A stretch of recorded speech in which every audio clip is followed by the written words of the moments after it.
అసలైన ఫన్ ఉండేది బ్లూపర్స్ టైంలోనే. ఇంతకీ ఐసీయూ చూసారా లేదా? చూసుంటే ఎలా అనిపించిందో చెప్పండి. ఇంకా చూడండి, వాళ్ళు బిందు సినిమాటిక్స్ అనే ఛానల్లో ఫుల్ ఫిల్మ్ ఉంటుంది. ఛానల్ కింద ట్యాగ్ చేస్తాను, చూసేయండి. ఈ ఐసీయూ అనే ప్రాజెక్ట్ నాకు చాలా స్పెషల్. ఎందుకంటే ఈ షార్ట్ ఫిల్మ్ డైరెక్టర్ నా క్లోజ్ ఫ్రెండ్. ఎవరో కాదు, తన నేమ్ కూడా బిందునే. మీలో చాలా మందికి తెలిసే ఉంటుంది. బిందు సినిమాటిక్స్ అనేది తన ఛానలే. దీంతో అయిపోలేదు, మా ఇద్దరిది ఇంకో ప్రాజెక్ట్ కూడా వెరీ సూన్ రిలీజ్ అవ్వబోతుంది. అప్డేట్స్ అన్ని బిందు సినిమాటిక్స్ ఛానల్లోనే వస్తాయి. సో తన ఛానల్ సబ్స్క్రైబ్ చేసుకోవడం మర్చిపోవద్దు. మేము ఈ షూట్ మిడ్ నైట్ పెట్టుకున్నాము. సో మధ్యలో ఆకలేస్తే మళ్ళీ బ్రేక్ తీసుకొని ఫుడ్ తిన్నాం. Full sleepy and tired.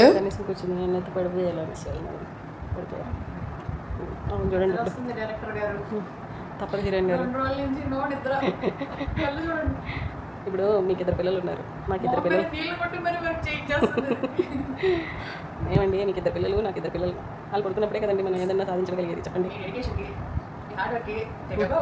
మీరు కూడా సహకరిస్తున్నందుకు టేక్ కేర్ టు బాబు.